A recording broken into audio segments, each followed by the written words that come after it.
and welcome to Intoxicated Masculinity. We talk about drinking culture, pop culture, politics, and anything else that comes up. Joining me as always is Brandon. Hello, my people. Kale. Hi. And Jim. We're going to hit the top half of our Alien and Predator list now. Is anybody drinking something different than they were last week? Water in a huge jug. Water in a huge semi-transparent jug. Kale, are you still drinking your thing? Water. All right, and Jim, still? Predator in the boudoir. I'm still going with my shitball margarita, but I perhaps may switch to some Old Forester 100 later. I picture him saying, "Drop me like one of your French girls, or I'll kill you." How do you make an Old Forester 1915? It's just half 1910, half 1920. All right. All right, so we went through our list. Our first half, just to recap, it was Alien versus Predator Requiem at number 12, The Predator at number 11, Alien Covenant at number 10, Alien v Predator at number 9, Predators at number 8, and Alien 3 at number 1. No, sorry, I couldn't talk him into that. At number 7. So at number 5 and 6, we had another one of our ties. So I talked to Mike again, who's on the show, on the Star Trek show. Excuse me. To give us tiebreakers. So again, these were both same number of votes, but in number 6, to the tiebreaker, we have Prometheus. Now, I believe opinion on that. Jim has definitely ranked Prometheus the highest. You have it at number 4. Kale and Brandon have it at number 6. I have it all the way down at number 9. Jim, tell us why it is the 4th best Alien/Predator movie ever made. So, I'll say what I said to Brandon a while ago when he was thinking about watching it. And that is, if you go into Prometheus thinking, ooh, this is a great prequel, I'm going to find out all sorts of things about the origin of Alien and aliens, then it's going to be a pretty disappointing movie. But if you just go in and watch it as a standalone science fiction movie, I think it is fantastic.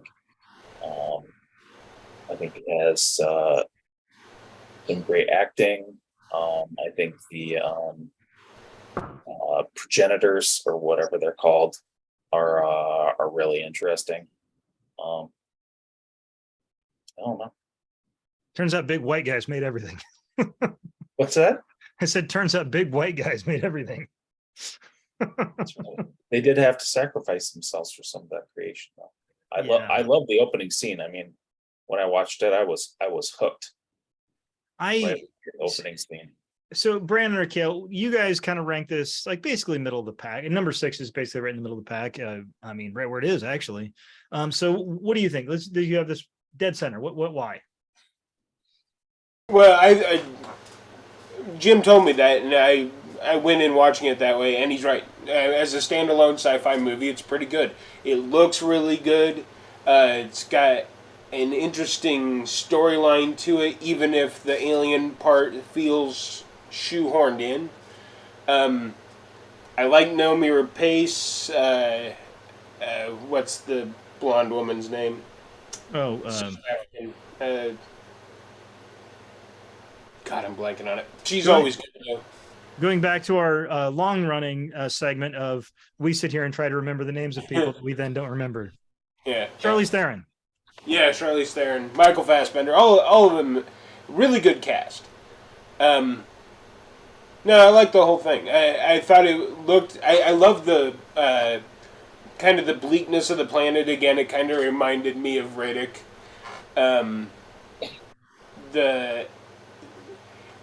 Her being trapped. Well, I mean, she gets off, but being like alone at the end of it kind of made me think of like an Andy Weir book and where he would have taken that. I don't know. I thought it was good. I definitely don't think it's like the best or anything, but I enjoyed watching. It's funny. I found myself trying to remember whether Idris Elba was in this one and Danny McBride was in this one, or whether they were in the other ones, because they play kind of the same character. And Idris is the captain in this one, and then Danny McBride is the captain in Alien Covenant. Because I kept like, is that because those two movies run together so much for me? Kale, what about you? Prometheus. Okay. I felt like three things here. One, as a standalone sci-fi movie, it's pretty good. There's some thriller points in there. It's got a lot of really good visuals. I think that the sets were really well done. The actors are good. They're good at telling the story they're trying to tell, regardless of what the director and the writers say. They're good at their jobs. Uh, it was all really well done. Point two, that it is supposed to be a prequel to Alien or Aliens or whatever. And it's just really trying really hard to be that thing without actually getting there. Like I give him credit. I'll give him an E for effort. I think the problem was they were trying so hard that they just didn't get to where they're supposed to. I don't know. Anyway, but here's my biggest problem with the whole thing. Is that this whole theory of some creator that like, oh, okay, well, these huge white alien dudes made humans and they made these alien things, and just like, I don't know, you just lost me there. So I rate this as number 9, and I want to explain exactly why. Because for me, the Predator was absolute hot garbage, and nothing was worse than the Predator in my mind. Alien Requiem was basically hot garbage, and I couldn't see the hot garbage. So that had to clearly be number 2. So with those two out of the way, I knew that I didn't like either Prometheus or Alien Covenant, but I knew that Alien Covenant was better than, or that Prometheus was better than Alien Covenant. So basically, for me, this was the highest this movie could ever get for me. It just felt like it was like, I'm telling you important things, and you're probably just not smart enough to understand them because I'm such a smart science fiction movie. And I'm like, I feel like you're not really saying anything. I feel like it's Ridley Scott. The actors are acting well. It's shot well, and that's basically the most I can say for it. Well, I mean, imagine if you. I know this should actually lower the ranking, but imagine if you took the alien part out of it altogether. They go to this planet. They're looking for the ones that made them, the progenitors. They find them, and turns out the malevolent, they want to destroy the Earth, and they finally get them dead. And then you find out that there's more ships. If you then found out that there's more people in hibernation in those ships, that would have been an excellent sci-fi movie standalone and a great carry on to a part 2. It would have been amazing. Or they could just kill them all in the next movie. That's also a thing. Jim, why are we wrong? So I think two of the big themes that I got out of the movie is creation being destructive. So the very first scene, one of the progenitors essentially destroys himself, I gather, to seed a planet with genetic material. And all the biological weapons that are on the ship, I mean, create something that the android thinks is super fascinating, but is super terrifying for everyone else. Then the other theme that runs through the movie is inheritance. So, you know, the inheritance of the family business, the inheritance of humans from the progenitors, and how a little Greek tragedy kind of spin on it, that those that come after may end up having to destroy their creators. Well, and that's interesting. I double checked. They are called engineers. I thought maybe I was saying that wrong, but they are engineers. That is the name they have. Well, and that's interesting too, Jim, because Charlize Theron decides to let her dad die and leave him, and we're supposed to think of her as the bad guy and like be happy when she gets crushed. But then, like, when we decide that the engineers are the bad guys, Naomi Rapace, lets him get killed and doesn't try and save him, and she's the good guy. That's interesting. Well, that's because it comes down to not whether they're good or bad, or whether she can survive or not. She completely throws the idea of good or bad out the window when she decides. But why then do we say Charlize Theron is a bad guy and deserved to be, movie justed, crushed there? I don't think she does. But you're supposed to feel that way. You're supposed to think, oh, good, I'm glad that she got crushed because she didn't go help her dad or anything. She was callous and cold towards her dad. Yeah, but I mean, you gotta override that. Like, okay, maybe she was shitty, but I mean, I'm not gonna destroy that person because she was kind of shitty to me. Right, but what I'm saying is that's what the movie was giving us. Well, like I said, I don't really have anything to say about this. I just thought it was a very pretty package filled with not very much. Can I ask a question from people that are more invested in alien movies than me? No. Are either the planet in Prometheus or Covenant supposed to be the planet that Ripley goes to? I think so, aren't they? But which one? Well, again, I have to sort of claim ignorance because neither one of these I rewatched because I didn't want to. Did Wayland end up being the corporation? Yeah, it's Wayland Yutani. And by the way, when we talk about our next movie, we'll say something that was really crappy about that. But anyway, the people that own Nakatomi Tower. All right. Does anybody have anything else further to say on Prometheus? I just Watch it. Sure, watch it. Why not? It's really not a terrible movie if you're not an Alien fan. No, and again, I don't think it's a terrible movie. It felt to me kind of empty. Like I didn't get anything from it. Maybe I should go watch some sort of breakdown videos. Maybe I'm missing a whole bunch of things, but it left me very cold. A movie that did not leave anybody cold. And I think it's interesting. This next movie is definitely the one that had the most disagreement among us. So in this next movie, Brandon ranked this as his number 3rd. Cale ranked it as his 5th. I ranked it at 6th, and Jim ranked it as 11th. So we have significant levels of disagreement about this movie, and that is, of course, Michael Wincott's own Alien Resurrection. Brandon, I think we've been going with the person who liked it the most first. So what is it about Alien Resurrection that was really good? This is just my favorite. It's the style of the whole thing. I could rewatch this one and have quite a bit. I mean, it's got Michael Wincott, Brad Dourif, Winona Ryder, Sigourney Weaver. She makes a comeback. Who's the guy, Hellboy? Ron Perlman. Ron Perlman, Gary Jordan, Raymond Cruz, Dan Hedaya. It's got a real big cast. Yeah.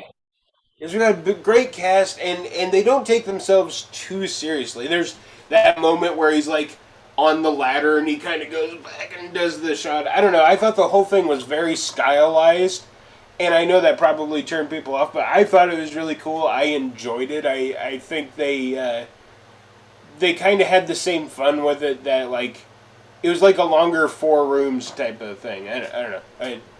It's one of my favorites, and Dourif, falling kind of. I don't know if in love is the right thing, but he just he loves the alien, and he really it's such a Dourif thing to do too, and he's so creepy in his own right that entire time. And the alien, by the way, does not reciprocate that love. No. It is not a two-way street. It is a parasocial relationship, if you will. Here's the thing, though. I don't think he cared. I think he'd have been disappointed if he reciprocated it. He was like, yes. This isn't a nitpick. This is just an interesting thing I noticed. The aliens in this movie are very smoky and very wet. They're the wettest, smokiest of all the aliens from any of these They're movies. the sexiest of all aliens. They are like, they're always like breathing like steam, Well- dripping everywhere. But that was very much a secondary theme of H.R. Geiger. There's a lot of vaginas being filled in his artwork. Yeah, but I mean, literally, like the aliens are literally like steaming all over the place, and they breathe, and it's just like constant. So they're the steamiest, smokiest, wettest aliens. Very, very wet aliens. Like I said, I've rewatched that one like 4 or 5 times. I love that Jim, movie. you like this movie slightly less than Brandon. Slightly. I think I had this rated as my like second worst. Yeah, you had it at 11. Yeah. So the things that Brandon liked about it, I absolutely hated. And I mean, I haven't seen it for, I don't know, 30 years probably. So like the weird camera angle, them not taking themselves too seriously, it just seemed like a parody of the Alien movies. Like it was Army of Darkness, except it didn't land for me. It just seemed corny, weird.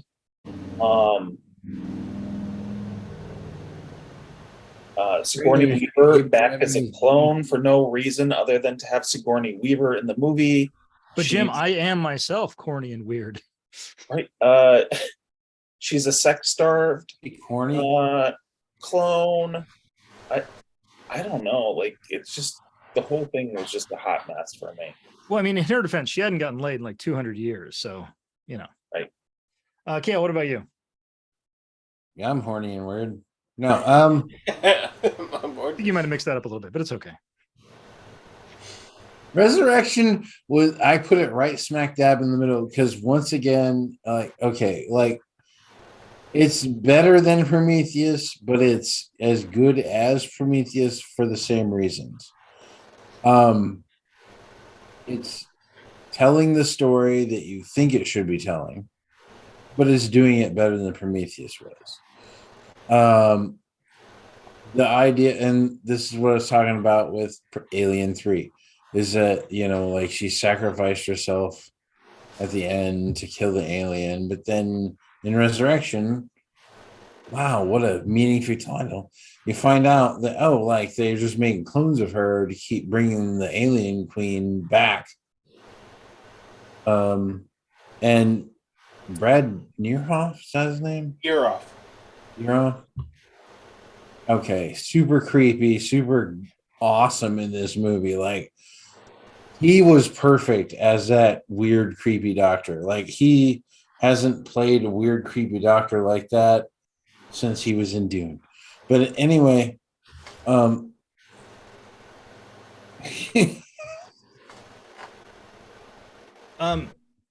will say that I like this movie less now than I used to. I don't dislike it necessarily. I think the one thing, so full disclosure on this was co-written by Joss Whedon, who we've all familiar with a lot of his stuff, whether good or bad.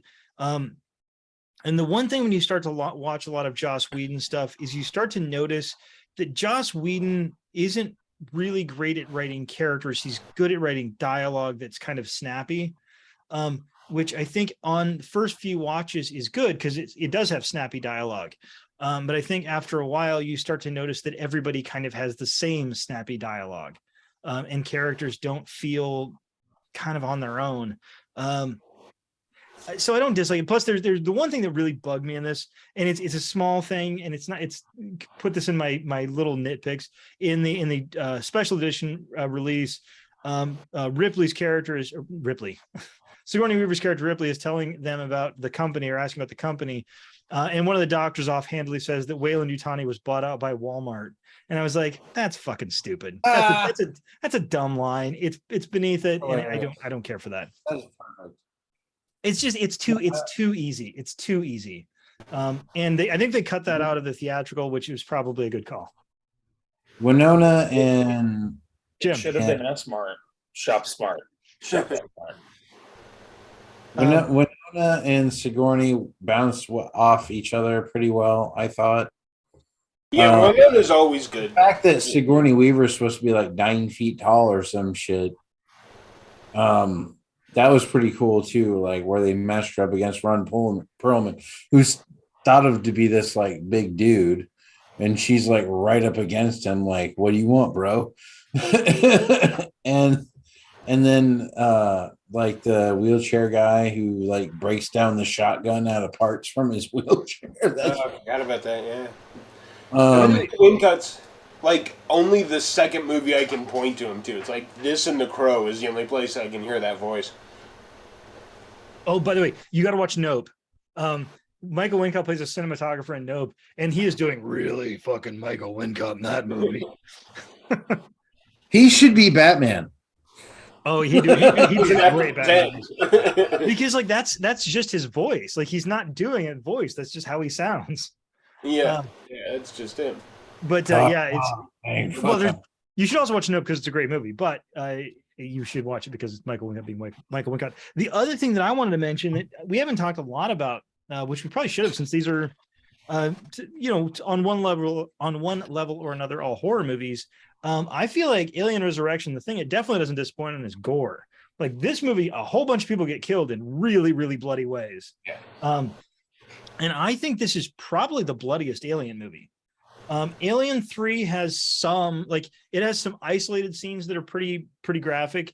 But I mean, if you watch Alien and Aliens, they are not really very bloody at all. Like, not like shown on screen blood. Alien 3 has a couple of pretty bloody scenes. But Resurrection, they turn it up quite a bit, I think. I mean, it's like on level with like Alien AVP Requiem, which is, not on level for any other reason. What do you guys think gore-wise? Do you think this is the goriest one?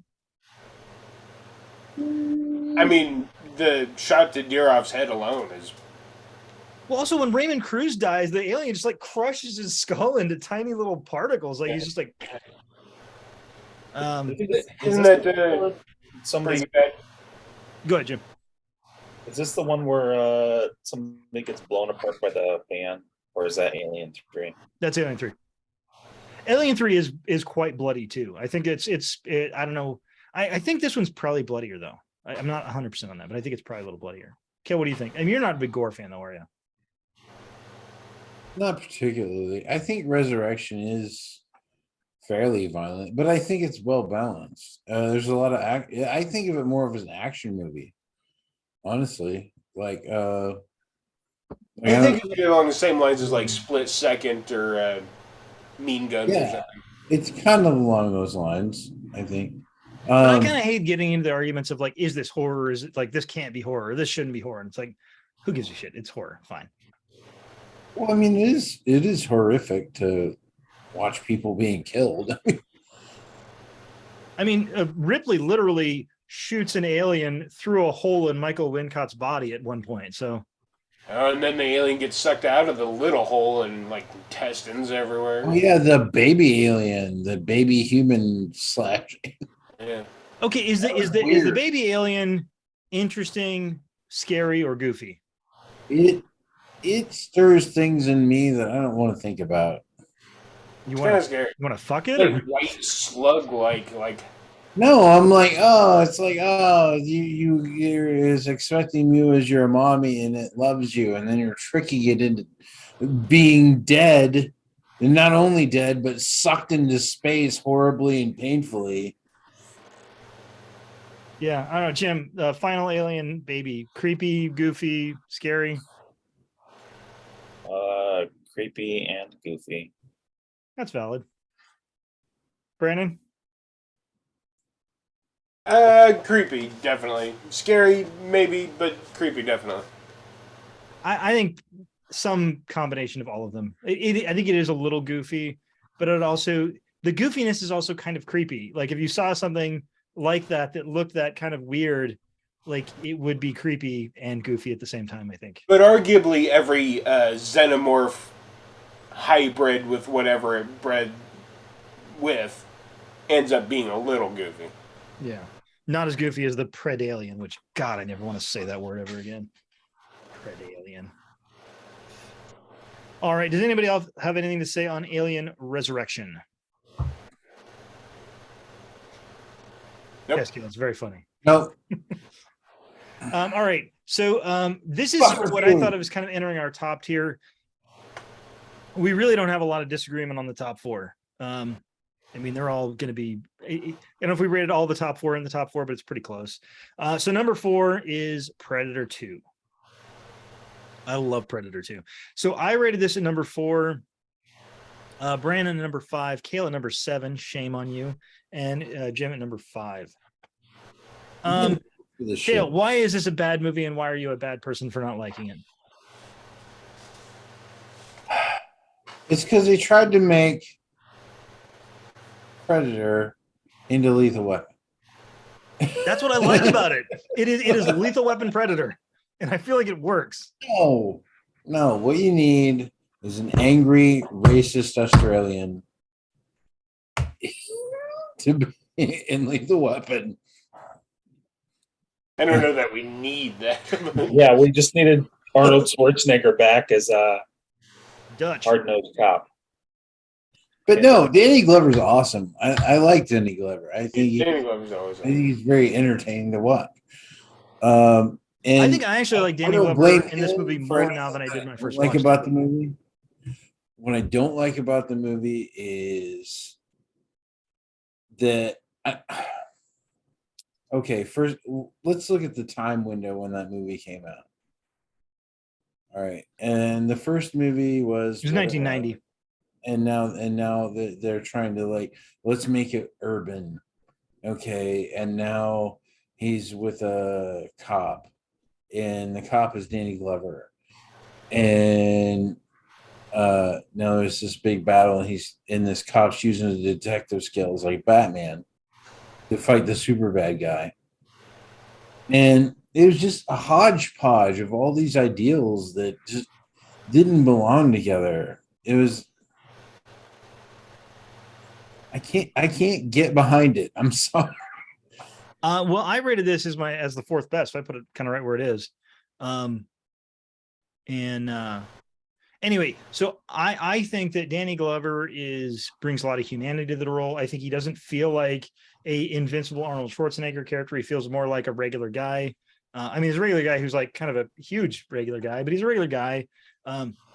I love the supporting cast. You got Maria Conchita Alonso, who was huge in that time period. You've got Bill Paxton, who was always great. You got Ruben Blades, who was really good. You got what's his name? Robert Davi, who always played an asshole in the 1980s, playing the what was he, the chief? I think the chief of police. And then Gary Busey playing. Good role for him. Yeah, Gary Busey playing Peter Keyes. It's a really, really good cast, and they interacted well together. And the other thing, and it's little, but it's important. The new weapons that the Predator brought in Predator 2. And by the way, when I was a kid, I had a poster that had like the Predator and all the little weapons and like little, breakout things.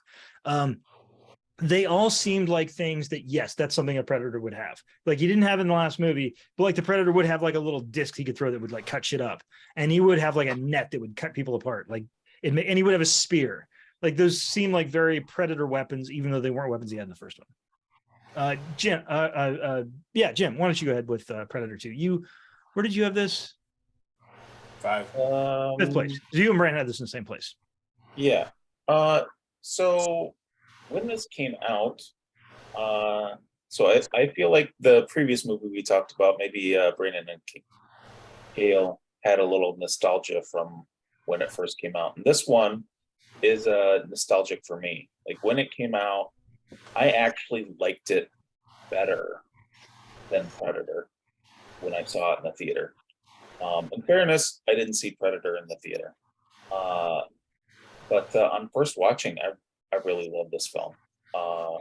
Now, I don't like it as much since. Like, I think it's a little more dated than some of the other movies that I ranked higher. There's a lot of aspects about it that I like. I like that they did something different instead of just trying to redo Predator. They put it in a different setting, a different jungle, if you will, with a human Predator versus the alien Predator. I thought that, one of the things this film is famous for is the ship and the trophies on the ship. I Mhm. thought that was worth Which, by the way, seeing. if you are a continuity snob, has big problems because the aliens are supposed to have exoskeletons, so why would they have skulls? But we won't get into that. Interesting. They still Uh, have skeletons. They're just on the outside. Your skull is an exoskeleton. That's what exoskeleton means. Brandon, Predator 2. I really like this one too. Jim was talking about nostalgia, and it's possible that I think Predator 1 is better because of nostalgia. Predator 1 has all the beefy 80s, like everyone there is tough and manly, and you got Ventura with the machine gun, and just on and on and on.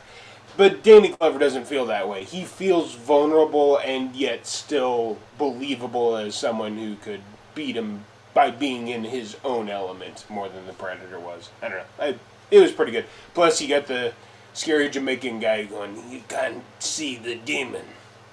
I forgot about the Jamaican.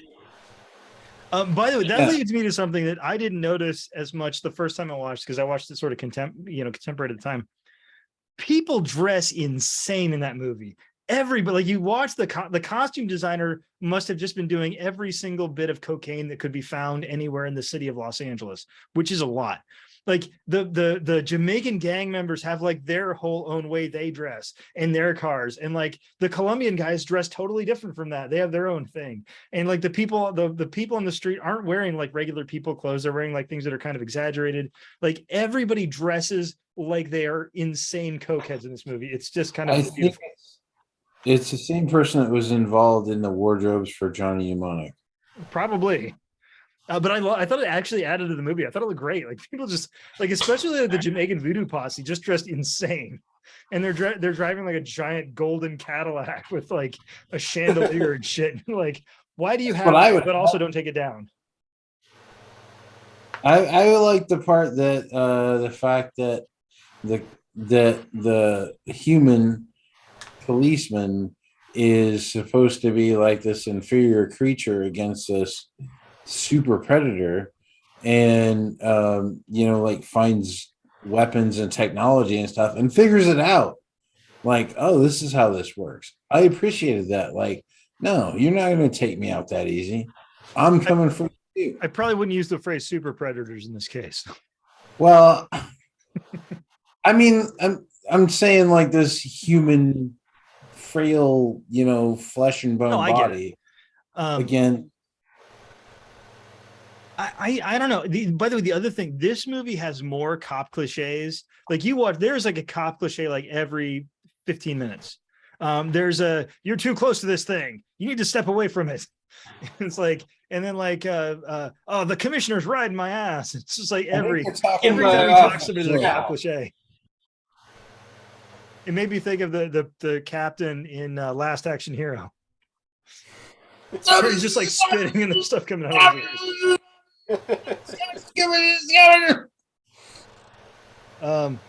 Yeah, I don't know. This was a lot of fun. I like it a lot.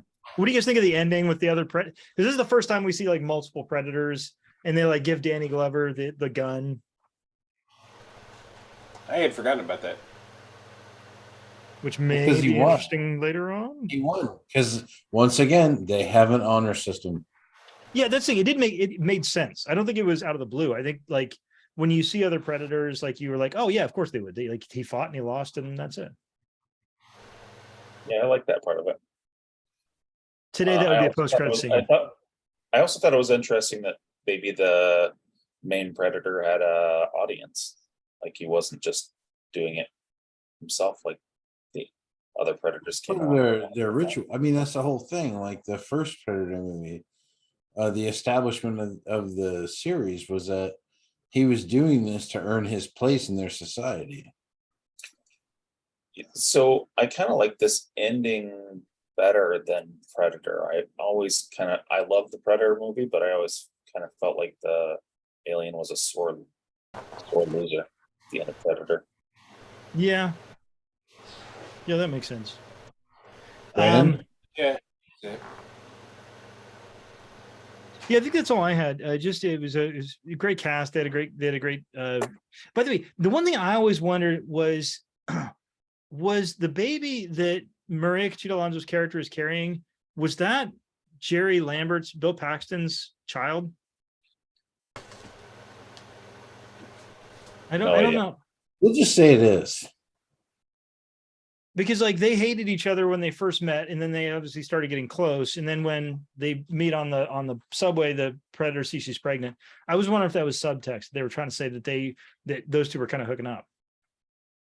On a side note, I would not mind doing an entire episode on honor in like war or gaming or combat or whatever. On who?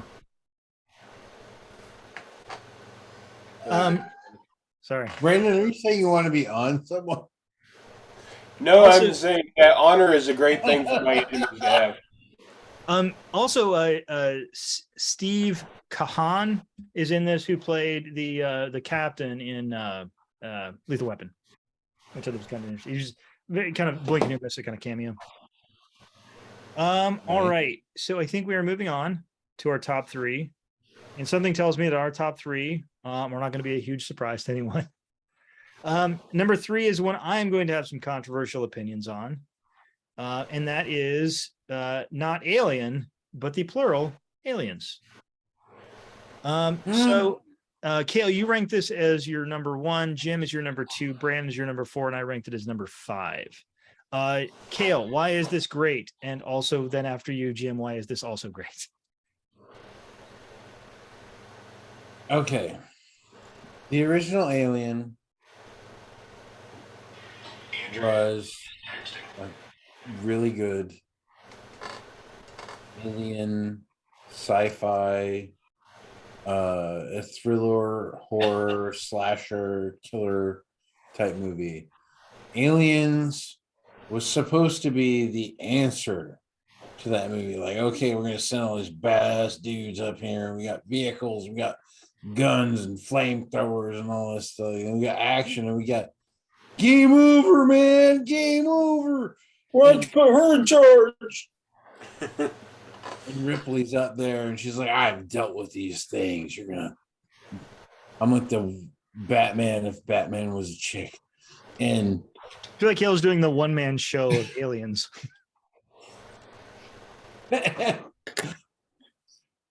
it's just a great movie. Like, they're going into this. It's like a thriller. Like, that like people are about to incur some kind of damage, and they go in there and they're looking for everything. And Sean, oh come on, what's the blonde dude that's always like a Navy SEAL or whatever? Michael Biehn.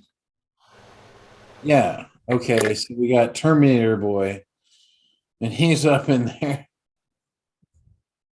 Or Johnny Ringo. Sounds like somebody died. Well, bye. That was Curly Bill. No, but like the cast. No, Johnny Reno says that, and then Bill says, well, bye. Yes. Yeah. Yeah, Powers. Anyway, so, but yeah, like it's great. It's all this action. It's totally 80s, totally military with the fancy futuristic. We got helmets and big flak jackets, and we got these huge APCs and like super rifles and all stuff like that. And it's like the best of both worlds. It's like kind of a horror movie, but also kind of an action movie. It's very close to the original Predator in that aspect. That like it's like, oh, this just unknown entity that's like coming after us and killing us. We don't know how to handle it, but at the same time, we're using what technology we have to fight back. And like, oh, and then like, there's always somebody that's like the sage who's like, oh, he's using the trees or whatever. But no, like they're gonna like figure out what this weakness is that this thing has. It's fun. It's just fun. I'm sorry. Indeed. Jim, Can you tell us why this movie is better than Alien 3, even though we all know it's not? So I will say the top three movies, Alien, Predator, Aliens.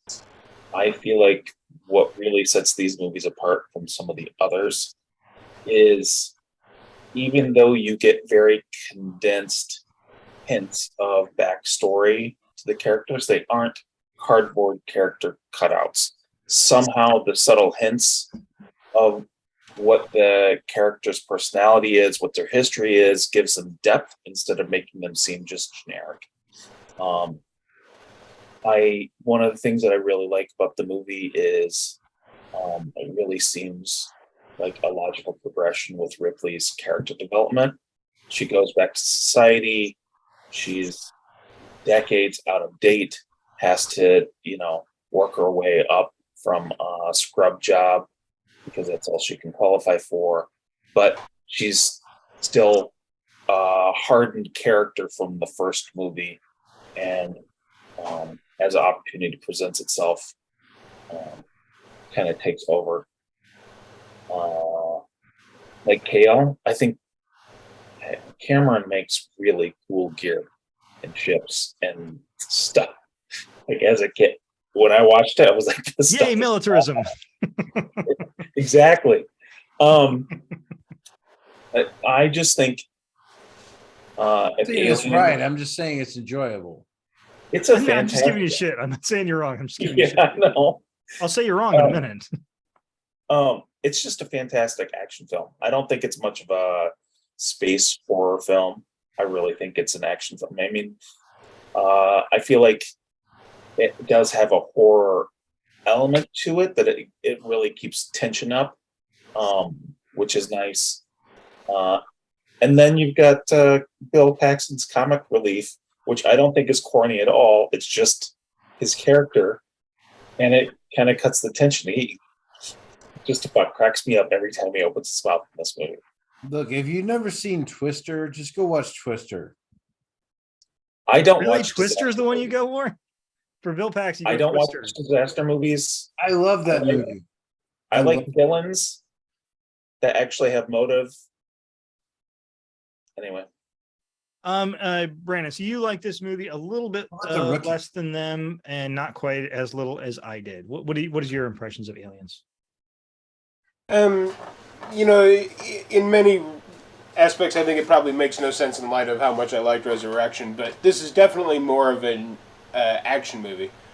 And I think it loses just a little bit because of it. It loses kind of that atmospheric. This is Predator in space. I mean, it's the same military type of team. A bunch of tough guys are going out and taking it, down.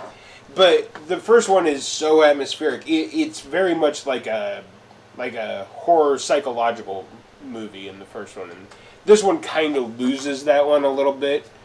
And I like it. I think it's pretty good. I think it's just not as good as Alien. I agree with you on the fact that it seems like Alien was more trapped. It felt like It feels very claustrophobic, and it feels like no matter what you do, that this thing is not going. It's going to be on the ship somewhere. So I'll like say, there are times where I've toyed with putting this even lower. I think the movie actually starts off reasonably strong. I do want to mention the cuts, though, and again, I'm not going to mention everyone. I feel like 3 and 2 are kind of specific. So Aliens 2, the director's cut, is 2.5 hours long. And this is the one I would not recommend watching the director's cut. I think they add in way too many things. There's this whole thing with the sentry guns that they have. They found these sentry guns. And so there's significant amounts of time in the film, in the director's cut, just with them setting up these sentry guns and the sentry guns shooting the aliens. But what's weird is you don't actually see them shooting. You just see the sentry guns shooting.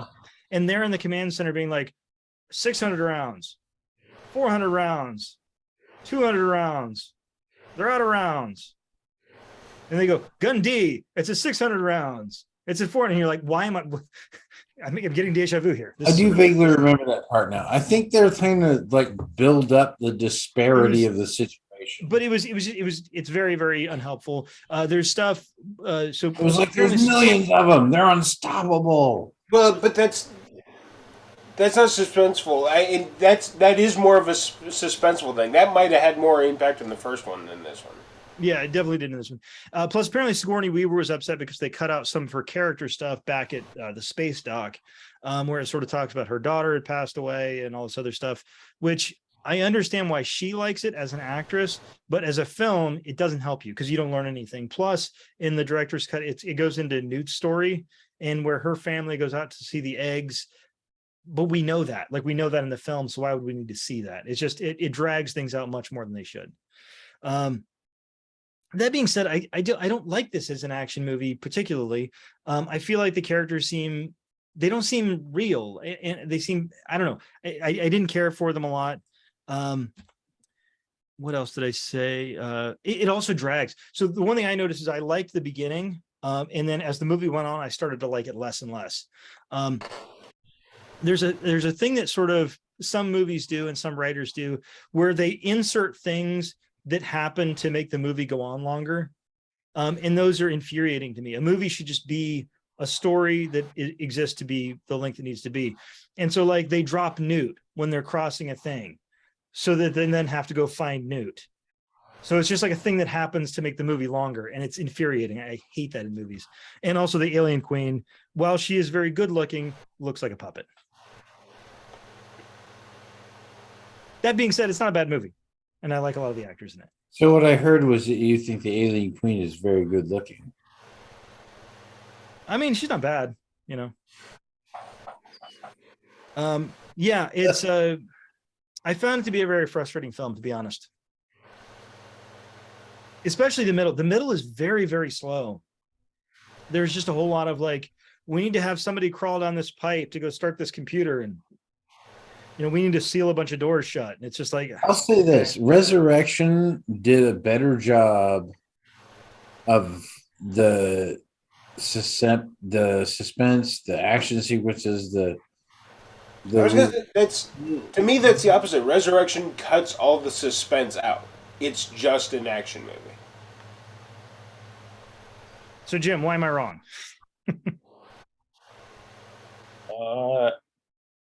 I don't know. You just are. I love the banter. I love the banter between the characters. I like that they don't kill everybody off at the very beginning. Most of the characters kind of make it through most of the way, so you get to know them a little bit, so that you kind of care when they die. I don't know. I kind of like a little bit the redemption of the android character, that he actually gets to be a good guy this time. I always like Lance Henriksen, so that's an easy one for me. Is that bait though? You just get enough to know about these people that when they die, you feel bad for them. Are they just? That's good filmmaking, man. It's manipulation. Well, all good filmmaking should be a little bit manipulative. I mean, the entire WWE storyline always is. I mean, that goes back to why we care more about the dog dying than people dying, because the dog doesn't have agency, so we feel worse for the dog dying. Well, for me, it's because I've met dogs and I've met people. In Predator versus Alien, they don't kill the dog; they just make it stupid. Well, so I'm the wet blanket on Aliens, even though I ranked it at number 5, so I don't dislike the film. I find there's a lot of things that bother me about it, and then I find it to be. And yeah, I wonder if I'd watch the theatrical cut if I would be more positive, because there were a lot of times during the director's cut where I was just like, why are we watching this? This is taking forever, and it shouldn't, because. I mean, one of the things about Newt's story is them saying, by the way, the person who's in charge of the colony is the captain from Red Dwarf, which I thought was kind of interesting. From the first episode of Red Dwarf. Captain? What? The captain? Yeah, the captain. The main one, the one who's had gazpacho soup with Rimmer. They go through this whole thing about showing that the company told them to go get or to go to this area where the ship is after Ripley told them about it, and that's why the alien encounter happens. And so at first when I saw that, I was like, oh, so they put that in to explain that. But then later on, Ripley tells Burke, in exposition, that she saw that he gave the order to go investigate the ship, which basically makes that whole scene with Newt kind of irrelevant and just 5 to 7 minutes of stuff that we already knew. So I will say that my rating is based on the director's cut, which I felt was very, very bloated. Yeah, well, how did the Terminator go back in time? I don't know. I wasn't there. With everybody's permission, I'm going to move on to number 2. Yeah. All right. So there is only one number 1 that can be number 1, since we only have 2 number 1s left. So the number 1 that made number 2 is Predtor. So I think, let's see here. Basically, we all rank this number 2, except for Jim, who ranked this number 3. So this is, I think, we all kind of love this movie. It's a great movie. Jim, why don't you start us off? What do you like or dislike about Predtor? So I just think Predtor is, for me, it's the 1980s action film, military action film. I mean, not like Conan. It's the storyline is pretty simple, but it's just well done. It's suspenseful. They don't shove the Predator in your face. There's a lot of suspense about, which would be uncomfortable. Right. About what the Predator is, how it's tracking them. I love that these, hardcore military mercenaries pretty early on in the movie are freaked out about some of the things they find in the jungle during their mission, but they still go ahead with their mission, and then everything kind of starts falling apart. By the way, I feel like when you talk about that, you should say a tough group of military guys and Shane Black, because Right. it's so, he seems like the one that's so out of place, because he's just some kind of spindly guy wearing glasses, and he's like, I'm like a Navy SEAL or something. It's like, are you? Because that's like Arnold Schwarzenegger and Jesse Ventura and Carl Weathers and Bill Duke and Shane Black. Excuse me, that's Governor Ventura to you? And Governor Schwarzenegger. And actually, Sonny Landham, the guy that played Billy, ran for governor of Kentucky, which is a factoid. He passed away, unfortunately. Very interesting cat. He was a Green Beret, wasn't he? He was what? You're talking about the Native American fellow? Yeah, he's been dead for a while. He was a Green Beret in real life. Oh, was he? I believe so. So the other thing I was going to say about this is, even though it's all shot in the jungle, it's not. I could have been. It could be a really boring movie of people walking around in vines and stuff, and somehow the angles of the shots and the action sequences make it not a boring bunch of guys walking around in the jungle getting killed movie. Well, I'll tell you, my first 3 notes are, 1, it looks fantastic. Like the cinematography is great. I love the wide shots, like the movie feels big. Like you get really a sense of the size. And the practical effects are amazing in this movie. It's so weird. There is a series of movies that came out in the late 70s and early 80s before there was any CGI at all. And those movies have aged better than movies that came out 5 or 10 years ago, just because they had to do everything practically. And so it looks great. Brandon, Predtor and your feelings thereof. I think that's, what Jim is saying is right. It's a very straightforward action movie. It doesn't get overly complicated. I think, you were saying about the photography is really good. I always think about that part where he's on his back on the ground and there's the tree above him, and the Predator looks down and then he kind of looks up, and that has a really nice sense of scale. Like, you get the idea that he could fit through that, and I could too. Would I notice the traps? I don't know. the whole thing is very much. It's kept a very simple premise. They don't try and get complicated. They don't give origins and backstories and all this other stuff. It's what you would want from an action movie that you don't want to think about. You just want to enjoy yourself watching. It's very good at what it does. And one of the most badass scores, like, of any action movie ever. Such a good score. And the little voice and the little clicks thing, that was really, really cool back in the day when I first saw it. You know, the little noise he makes, you know, and the sound of the infrared or whatever. I think that's one of the things you start to notice as you get older and you watch movies and you kind of look for different things. And sometimes with movies that you were nostalgic about, you realize, oh, that wasn't actually very good. I was just an idiot kid. And then other times with something like The Predator, you see other things and you're like, oh, wait a minute, there was kind of really interesting, cool things going on here that I didn't even think about. And also on top of all this, The Predator looks great. I mean, one of the best, like, just makeup jobs that you can picture in of that period or almost any period. Like, Was that he guy's looks name? big and Kevin scary. Peter Hall. Was he like 7 feet tall or something? Yeah, unfortunately passed away very young. 35. Yeah. 6'9" apparently was his height. So tall. And he looks way bigger than Schwarzenegger, because Schwarzenegger is only like 6'1". What a shorty. Yeah, what a tiny little man. That was Mr. Olympia. So okay, what do you remember about this? What do I remember about Predator? I don't know. Watching it about 100,000 times. I think I watched it about that many times. Great cast, great film. Like you said, wide open. It's in the jungle.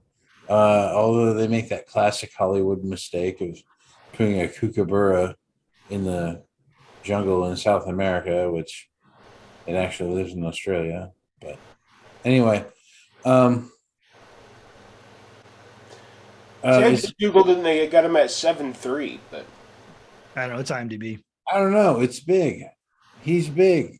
he was hairy in the Henderson. Yeah, he was hairy. I think you were just making a comment about him personally.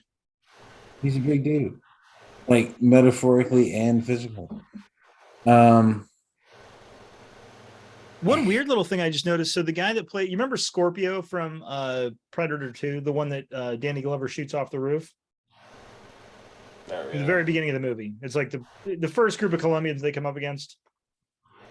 Anyway, People have seen Predator 2. Anyway, that guy was in Predator 1 in an uncredited role. There's a guy that shoots the claw thing. Who's the claw thing guy from Suicide Squad that dies right in the beginning? Oh no, you're thinking of He was in Slipknot. Last of the Mohicans, wasn't Maybe. Wasn't he the son that got killed by Magua? I'm not sure. Brandon? Maybe that's a whole nother episode. God damn it. Anyway, so Predator, the original Predator. So there's this guy who played Conan once, and then he was like a kindergarten cop, and then he was a twin, and then he had a baby, and then he was fighting some alien predator guy. And so the alien predator guy came, and he was like, hey, I found out you people are fun to hunt, so I'm going to kill you now. And then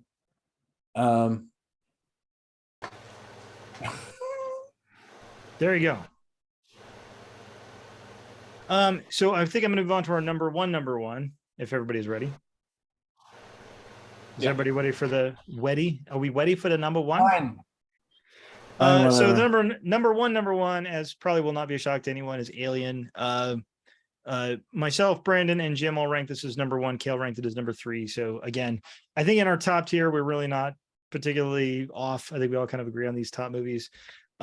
So I think I'll go first. Alien is just it's a kind of a basic horror movie that just happens to be taking place in space. I think the thing that I like about it, and you notice this looking forward throughout the Alien films that they've never sort of addressed super overtly, is that it kind of is the regular man versus the corporation. In all the Alien movies, the company is the villain, except for Resurrection, obviously. The company is the one who is they're all worried about getting their 1%, their 1 share, their 2 shares, or whatever they're trying to get. And they're all the people in the cast are all very blue collar people. They have very blue collar arguments. They smoke and they have blue collar discussions. And I thought that was very interesting. And it seems very kind of, I guess, haunted housey, I would say. Jim, what's your impressions on the first of the Aliens, where there was just one? Yeah, I think it has a great grungy, realistic feel for a space movie from this period. I mean, a lot of the stuff that had come before was like 2001 was so clean and antiseptic, and this is just more what real life might be in space. Messy and people are kind of gross. One of the things that I really appreciate is you don't know who the protagonist is until way through the movie. Also, you don't know who the traitor is on the crew until well into the movie, and you don't know that there's a synthetic human on for quite a while. So there's I prefer the term artificial person. Right. So there's even though it's a pretty straightforward movie, there's quite a few twists what's going on. And I think in that cast, like it would have been reasonable to have Tom Skerritt be the main character, the protagonist, or to have. Sure. I think it's been forever since I watched it the first time, but I think probably a lot of people when they watched it when it first came out probably thought he was the protagonist. So it kind of has a Game of Thrones effect where you're like, oh, well, he's the captain, he's going to be the hero, and then not so much. And unfortunately lost actually a great number of the cast just in the last couple of years, because we lost Yaphet Kotto and John Hurt and Harry Dean Stanton all in the last, I think 2 years or something like that. It's a shame. Kale, Alien and the number one. Really claustrophobic. Really just like, it is scary. It's intense. Get little glimpses of this monster that's coming at you, and you're like out in space, you're all alone. It is scary. It's a great, really thriller movie. That's all I can say about it. I mean, I have nothing bad to say about it. Sigourney Weaver's great. Everybody's great in it. Just really intense. It comes right at you. And Brandon, Alien. Oh, sorry. Go ahead. Oh, I was just going to add. I feel like one of the things that it does well is that it's very Jaws-like. That it really only shows you very small snippets of the alien as you go along. It's like help to keep the suspense. And it's funny, probably for similar reasons. I mean, the reason you don't see the shark in Jaws that much is because the shark didn't work very well. And the alien and Aliens, I mean, based on what you see, the alien probably didn't work great. If you put it on, a camera shot with full lights and all that, it probably didn't look very good. So, it's almost sort of one of those situations where necessity being the mother of invention, kind of. People are afraid of the dark. I'm not. Brandon, what do you think of Aliens, or just one of them? Well, Kel called it claustrophobic, and I think that's probably right. I think all space movies are kind of always have that element of claustrophobia because you can't leave the ship. You're no matter how big the ship is, you're kind of stuck where it's going, and you have to go where it's going, and there's no just getting out. But then you add in this other thing that no matter, it's hard to track. You never see it until it kills you, and once you finally start figuring out what you can do it, like you can shoot it, but then blood gets everywhere and it starts, acid through everything. And then you have to think, like, even if I could find help, what do I do? Like, if I found another ship or I found a planet, I can't bring this thing to that planet. So it's this kind of scary, claustrophobic thing. It's despair. Well, that you can't get rid of, and you also can't, in good conscience, really pass it off onto somebody else. So you start wondering about your own survival. Can I survive, and should I? I mean, should I, knowing that this thing could be somewhere else on the ship? There could be another one even. I think it's really interesting to have this idea of claustrophobia in space. It's really kind of an interesting dichotomy because, like, the one place you should be the least claustrophobic in is space. But you're right, you're stuck in this area and you can't leave. Because we have such a fragile survivability. We're just like on the other side of that wall is just death. I feel like that every day. That'd be more agoraphobia. Well, potato. So I think we've gone through our list. I'm actually pretty confident on mine. I did want to say very briefly at the end, I had on my notes. Well, I remember. So 2 things about the Alien franchise. I mentioned at the beginning that the acid blood is acid whenever it's needed. And I find that to be a little frustrating because there's tons of ships that should just be totally destroyed because they killed aliens on them. And now the ships are just melted entirely through. But it's fine. And the other thing is the impregnation period of aliens is entirely in line with the plot. It takes as long as the plot needs you for the alien to come out. I will say this, I assume you were still going to bring it up. I think Prey is fantastic. I think we'll probably do, it's getting a little late for us. We might just do another discussion, maybe in a week or so, or maybe sooner, I don't know, and just talk about it. I liked it a lot. I don't know if it's not my top. It's not my number 1, but it is definitely higher on the list than it is lower. I think the Predator in there is maybe my favorite. The look, the feel, the way he is, I think he might be my favorite. It is the nostalgia in me that doesn't love the face, the facial construction as much. Yeah, I love that. I thought that was amazing. I think he looks even scarier. I like him. His actions, he's perfect. And I like some of the new weapons. It goes back to being a very kind of bare bones film for the most part. Yeah. There's very little complications, and I think that's good for the Predator. I think the Predator should be kind of I think across the board pretty well cast. But I think that, the Predator shouldn't be overcomplicated. I think that's a mistake they made they made many mistakes in the Predator in the AVP movies, but Predators shouldn't be too complicated. They like to hunt people. That's it. Which brings up the interesting question. Is there a planet where there's predators where everybody's doing regular jobs and there's just a few assholes that go out and hunt things? Like, it's not really like they tell us it's a culture, but actually it's just like, it's like 0.1% of predators are like, let's go fucking kill some humans. And every other predator's like, oh my God, there goes Don and Eric, out there hunting people like a bunch of assholes. This Predator surviving the game, guys. Right. Like all the other predators are like, I'm a Hard predator. target. I'm Steve. I work in accounting. I just do numbers. I like to vacation. I like to take long walks on the beach. I don't hunt people. We're not even called predators. That's ridiculous. That's just what they call themselves. So all I can imagine is Rick and Morty episode of the Citadel, but instead of all Ricks, it's all predators. I would watch that. They all have mundane jobs.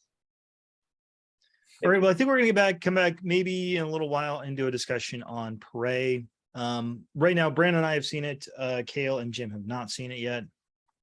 So we might have them watch it, or might just say to hell with them and talk about it on our own. Fuck you guys. With that being said, I want to thank everybody for watching. Please like, share, and subscribe. Have a good drink. Have a good day.